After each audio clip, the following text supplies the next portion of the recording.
So I see Dolly's the first one on here today. So today I am at Summit Medical Center. Hopefully you can hear me. Trying not to be too obnoxiously loud. Maybe you can give me feedback, Dolly, um, if you can hear me through this.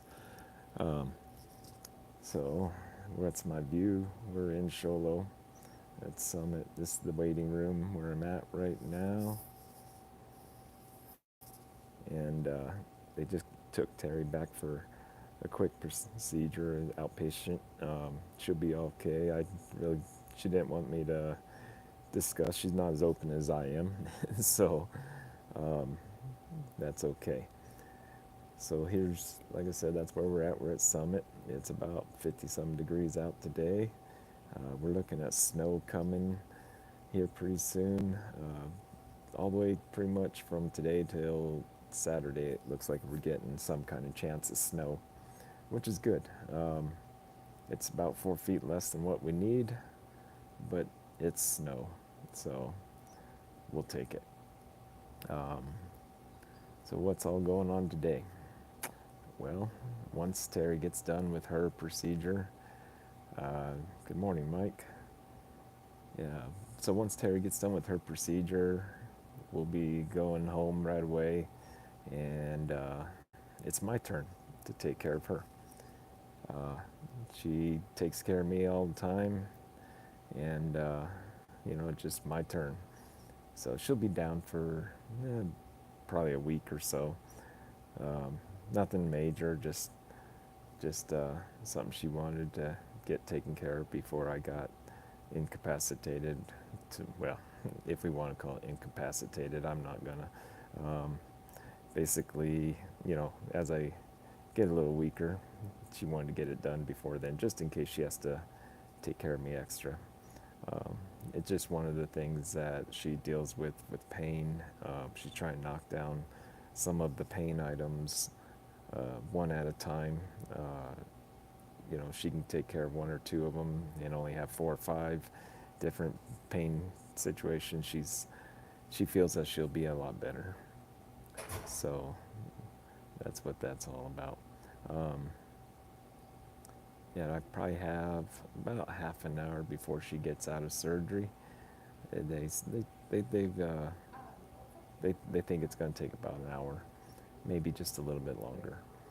So we're really lucky to have this surgical center here in Sholo. We do have some good surgeons. It's a smaller town, smaller hospital, but you know that's what when you live in these areas, that's what you end up with. But I feel that we get good people coming through here. I wish the doctors and nurses and whatnot could stay longer, but they just don't pay well here, unfortunately, or well enough, and it's a different type of vibe around here. Not everybody's used to the small town feel and the way things go in the small town. Uh, and that's exactly what happened with my oncologist. Um, Everybody's the original one I had when I first started this journey. He uh, he just didn't have good bedside manners, and a lot of people were saying that he actually just couldn't adjust to the small town, which is unfortunate. I think he was highly intelligent. He just wouldn't um, he wouldn't do any alternative treatment. I mean, he don't have to do the alternative treatment, but he didn't have to be so dead against it either. So, you know, that's why it's important to take your own health care into your own hands. A lot of people leave health care into their doctor's hands, and that's not necessarily what you want to do. Um, I don't know who advocates for themselves, but we definitely do. Our doctor actually really likes the fact, our family doctor, that we go in and tell them what's going on, what we think we need, and he says we make his job easier. So, get a little bit educated, know your body. Um, Knowing your body is probably one of the the best things you could ever do for yourself, healthcare wise. A lot of people don't really, they want to let the doctor make all those decisions. They want the doctor to tell them what's wrong, the doctor to, you know, do everything for them. And as he put it, that's not what his job should be. His job is to help you get through it. And you know your body best, or you should know your body best. Um, a lot of us do know who, you know, what our body can do and what it can't do and what it's feeling. And we know when something's wrong. If you're not in tune with your body that as much as that, you need to figure out how to get in tune with it. Um, One way that I do it is I go out into nature.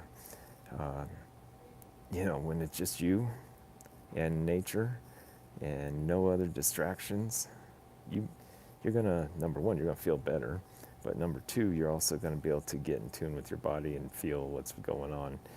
Um, Anybody who doesn't think that you can go into your mind and search throughout your body, you really ought to try it.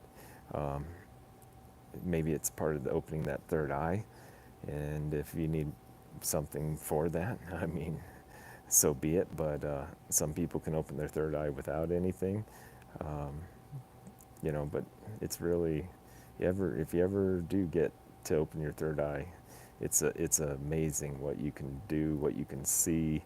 Um, it just it's something not most people experience. Um, who on here has ever been able to experience that, opening your third eye, or just who on here is in tune with their body so much that they can tell what's wrong, where it's at, what's going on? Um, Drop a comment if you can, please. If you are, you know, if you're not and you would like to be, let me know. I mean, I'd love to hear from you guys. I'm doing all the talking here, and I don't mind it. I'm good at talking. Uh, it's what makes me a good salesperson, I guess. But yeah, I'd love to answer you guys' questions as they come up too. I even have my glasses on so I can see what you guys are writing. Um, so for those of you just tuning in, Terri, she is in a outpatient procedure today. Uh, and I'll be taking care of her the rest of the day. That's my pretty much my day. Other than making short videos, maybe doing some recording. Um, when I can, I'll get some work in and be able to. You know, I'm really restructuring, rebranding everything that I'm doing for my business. Um, Rebranding is not cheap, and it's not necessarily easy. We're doing a lot of stuff to do that. You'll see some of the commercials on here, and I just put them up here so I can get some feedback. I mean, it's a little bit of exposure, but it's worldwide. So, um, you know, if you see a commercial that I have or one of my videos, comment on it, please. It really helps me understand what people are looking for. Lucy, what's next for me? So, as you guys all know, uh, I just completed last week, I completed my 5 rounds of high dose targeted radiation. And on the 24th, I will start chemo, which is every other week for 6 months. Um, they will do CEA testing, and they also retest the circulating tumor DNA in 3 months. Let's see, we just got it back. Actually, we tested it, I think, at the end of February. So from there, from 3 months from there, we'll test it again, see if there's any more circulating DNA or of that tumor DNA in my blood. Um, I don't know who caught it, but Friday when we were leaving the radiation, I did let you guys know that, and kind of dropped a bomb on my wife a little bit um, about quitting chemo. There's a couple things that would make me actually quit chemo. One would be if I drop below 130 pounds. I told her that is my benchmark. I will not go below 130 pounds. The lowest I've gotten was 134, and I was miserable. Uh, So I don't want to go below 130. If I hit 130, we're going to stop, take a break, reevaluate, get some weight back on me, and then if we need to, we'll continue. The other thing that we that will make make me possibly stop it, and this is the bigger bomb that I dropped on her, is, if the CEA drops down to a 0 or really close to it, um, and my circulating tumor DNA comes back clean, I will be talking to the doctor heavily, because I don't see a reason to continue if those two numbers are down to 0. But they would actually have to be 0, in my opinion, to actually just completely stop chemo. Uh, like I said, I'm hitting this one really hard. I'm still doing my fenbendazole, my ivermectin. I'm doing the soursop tea. I just feel like this is almost like a second chance, last chance. Um, and it's essentially the third time we're battling. First time was chemo radiation. Second time was alternative, and mixed with surgery at the end when the alternatives didn't do what we were hoping. And now we're on our third one, trying to hit it with chemo, radiation, and alternative. I'm just going all in. I have one goal in mind, and that's to survive. Um, so Dolly, what does that mean? Dropping down to 0. So before I answer that, no, not pancreatic cancer. This is stage 3 rectal. It's actually stage 3B rectal cancer, and I've already had my rectum removed if you haven't uh, been on here. So back to your Dolly, dropping down to 0. So the CEA is a tumor marker, and it basically is a representation of how the tumors are growing.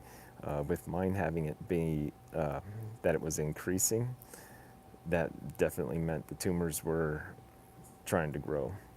Um, the ctDNA, if I can get that down to a negative, that would mean that I have no more of the DNA from that tumor in my blood. And in my mind, if I don't have the tumor DNA in my blood anymore, then we definitely, in my mind, that should be cancer free. But like I said, if I can get to that point, I'm going to have a serious discussion with the doctors and see what their feelings on that are, and whatnot. Just go from there. Um,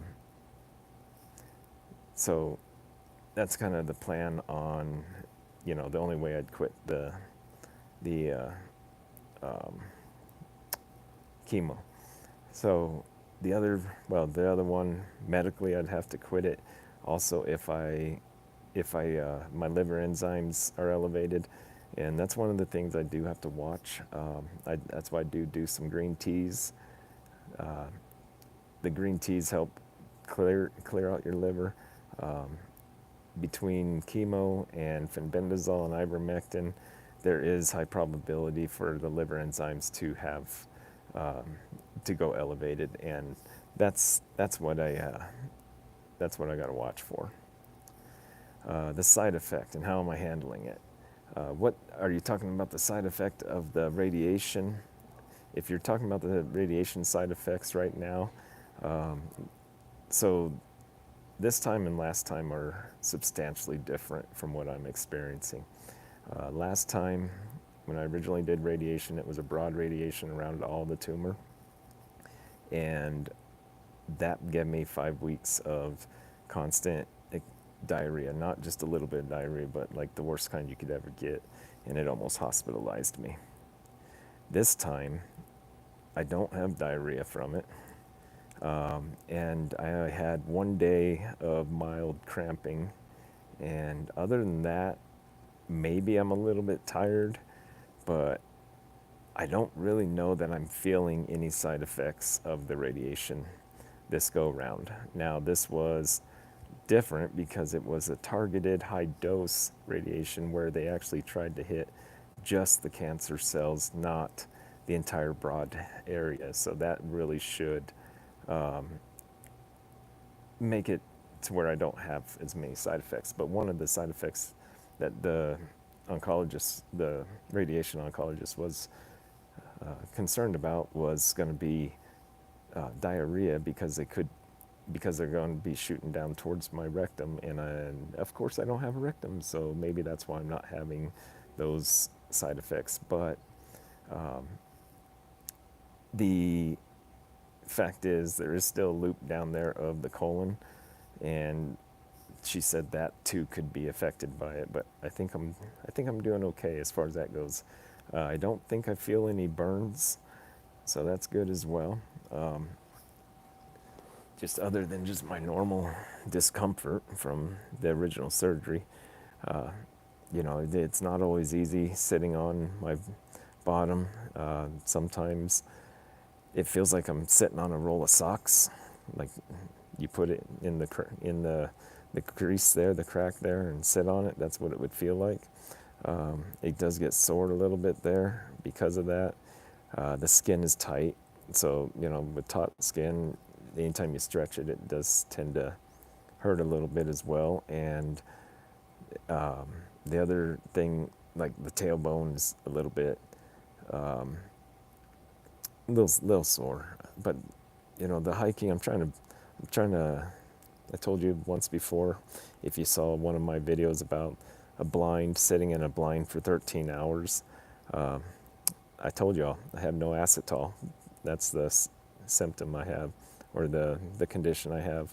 And if you don't know what no acetol is, it's no, it basically means I have no butt.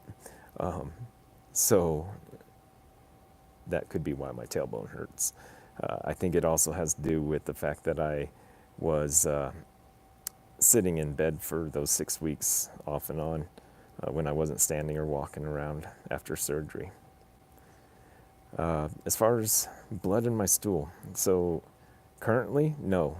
The cancer is currently what I have. Okay, so let me back up for you, J.A. I have a feeling you might be new to my channel, but I did have blood in the stool when I originally was diagnosed. It wasn't a huge amount, but it was some. And basically, you get blood in your stool, you should probably start getting checked out, period. If they won't take you serious, go find another doctor that will. Currently, it's a local reoccurrence in the surgical bed area is what I've got going on. And there was, at the time of the PET scan, three tumors, all varying in 1 centimeter or less. So they're small still. Yes. She's all done. Okay. All right, guys, I got to get going because she's done, and I'll talk to you tomorrow at 10.